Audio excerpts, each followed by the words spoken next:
And to let you know, our panel of political strategists this Monday afternoon with me here in the studio, Bruce Hawker, welcome to see you in person. Great. And in Brisbane this afternoon, Grahame Morris, welcome to you as well. Let's start with WA, where both leaders are campaigning today and for a few days this week. Cabinet meeting will be held there tomorrow night, in fact. Bruce, it has been very hard, I think, for both major parties to read what's going to happen there and predict what's going to happen there. There was a news poll out today looking at the last 3 months, I think it was, and good news there for the coalition. But is that necessarily going to translate into them holding the 3 Senate seats they want to hold? I think 3 Senate seats was a high watermark for them, and I'm sure they'd be ecstatic if they got that.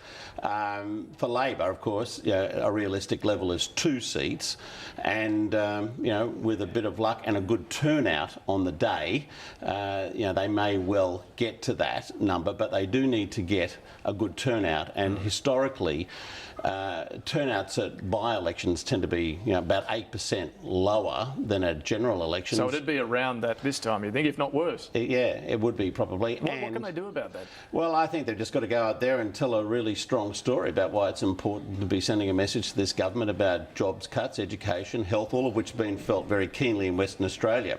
But it's almost a case of having to employ American political tactics of get out the vote. Indeed, and I mean, I was thinking about this morning. The fact that we're even discussing this issue shows that there's a change in the way in which politics has been practiced in this country, and probably will continue to be unless they keep hiking up fines to make people turn up. Because what is it at the moment? Is it $50 or? It's pretty low, and in some of these by-elections you're getting turnouts around the 70%. So I'm sure Labor would love to see that increase markedly to get people voting. Well, look, I think more importantly, as Bill Shorten said today, it's important to vote, because if you don't vote, you're basically being bypassed in the political process. And if we do get to the American situation, groups that don't vote don't get represented. And we should explain that it is usually the left of politics, be it here or the Democrats in the United States, that have most to fear from a low voter turnout, because it's the younger voters who vote in high proportion for the left of politics that are more disengaged and don't bother voting. Grahame Morris, this get out the vote issue could well play in the Conservatives' favour in WA. Do you think it'll be much of a factor? Well, look, we shouldn't be having the election at all, except that the Electoral Commission and a couple of judges left their brains in the sock drawer. Look, it could be quite an unusual election and not a fair one, because there could be 10 to 15, 20,000 fewer people vote than voted last time, which was counted twice. But yeah, look, I agree with Bruce that it is very, very hard for the Libs to maintain the 3 seats. I hope they do. Linda Reynolds is the Liberal candidate, and she's an absolute beauty. A, she understands campaigning. B, she's not bad with people. And C, she's a Western Australia. She's a woman, and she's got a brigadier in the Defence Force Reserve, and she's up against I don't know, a couple of Labor sort of trade union people, a couple of Greens, and a couple of the circus animals. This is an interesting point that, for the candidate. Grahame, that you are mentioning the candidates, because normally at election time, and I hate to say this to our senators out there, but no one really knows who the candidates in the Senate are or cares much. They do in the lower house, I think, but with a specific Senate election like we're having here in WA, suddenly the candidates are a lot more in focus.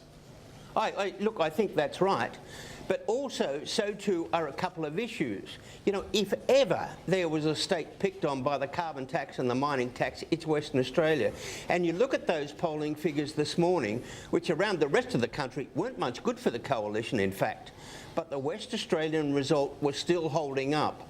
Whether or not the Libs can get 3, I don't know. Everyone's sort of crossing their fingers. But if they do, I think it is simply because of those 2 mongrel taxes. Now, the Libs would be happy with 3, Labor would be pretty happy with 2. That leaves just one final spot.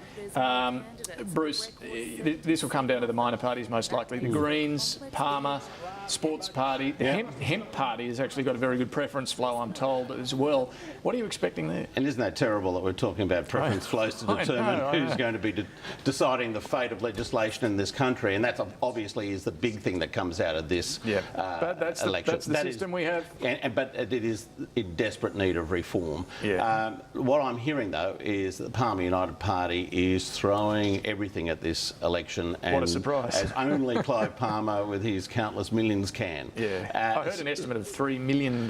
Yeah, I've heard those sorts of numbers being bandied around as well. I mean, it's massive, and of course, it can be effective though, as we saw him getting himself elected in Queensland. Money does go a long way to getting you elected. Yeah. So there's him, and then of course there's the Greens, who I think will pick up a seat most likely, and then what else down the line? Yeah. If it's the Sporting Party or the Hemp Party, well, God help us. Grahame, do you think how do you think Palmer will go and the Greens will go? Well, look, with that extra seat, there's no doubt that Clive's money will talk. But as we saw in the proper election, this one's going to be a toy election, as we saw in the proper election, that last seat is really up for anybody. And anyone who says they know what's going to happen is having themselves on. The budget. Now, finally today, Joe Hockey's returned to trying to build the case for what the government needs to do in May. It's a tough time to do it with that election going on, but Grahame, I think some time was wasted last week on various issues. This is an important job for the government to get on with, isn't it? Trying to convince people of the need and the case for tough cuts. Well, that's true, and I think there are good tactical and strategic reasons to release the Audit Commission report after you've had a look at it. And after the election, presumably, in Western Australia. Well, a couple of weeks to see what's in it. Well, it takes you that long to read these blinking reports, and then release it. But it seems to me that A, it sets the scene for the budget. B, there'll be some things in there that you will put off to various committees and whatnot, and others that you probably put in the bin and say too hard. But it could set the scene and for a whole policy debate for the next 2 years. But I would do it, but I can think of a few people who won't. Yeah, that's interesting. What would you do, Bruce? Because we know Labor's record on the Henry report. They sat on it until Kevin Rudd announced exactly what they were and weren't doing. And I think in this case, they're not going to do anything before the Western Australian by-elections, that's for sure. Yeah. There's going to be stuff in there which is going to be very unpalatable.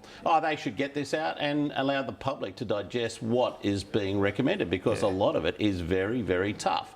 And, for all this talk about the age of entitlement being over and so forth, when you actually see some of these measures that they've got in mind, and juxtapose that, by the way, against $22 billion over 4 years for a paid parental scheme, which is totally unnecessary, then you're going to have some really serious debate happening. But it should be happening before the Western Australian election, not after it. Well, I'm sure maybe it'll come out at 6 o'clock Western time. Possibly. On Saturday night.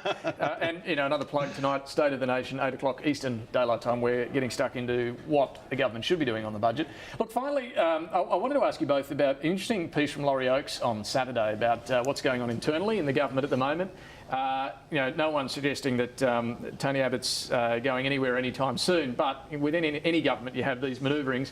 That there's a grouping forming around Scott Morrison, the likes of Greg Hunt, Christopher Pyne, George Brandis and Scott Morrison. You've got that block, and then the Joe Hockey block. Grahame, was it a fair analysis? In some people's mind, but really, there's a couple of amateurs out there saying, "Oh, what if?" and "Look at me, look at me." It seems to me it might be all a bit irrelevant. Let's say Tony Abbott wins the next election and scrapes home in the one after that, then it's about 2020. And if you look at all of these climate change zealots, 2020 was, according to some of them, the danger time where Sydney, Melbourne, Brisbane and whatnot are all underwater. Canberra's surrounded by a desert. So at that stage, we might be looking for Noah or Moses to lead us. Well, I'm not putting you on my ark, I can tell you now. But look, Bruce, you've had long experience with internal manoeuvrings and how they can. Well, my advice is don't do it. Good advice. Look, I really think the interesting thing about the Laurie Oakes piece was this move to the right and to the libertarian style right. The much more hard-edged part of the party by Tony Abbott as a possible way of manoeuvring around Joe Hockey. That makes sense against me, because we are seeing much less of the conservative, old-style Tony Abbott now, much more of the hard-edged, well, the job's got to go, they've got to go to wherever they're going to go, style Tony Abbott. And that'll be very interesting to see how that continues to play out in the coming months. Internal dynamics of any government are always fascinating. Bruce Hawker, Grahame Morris, good to talk to both of you. We'll catch up again next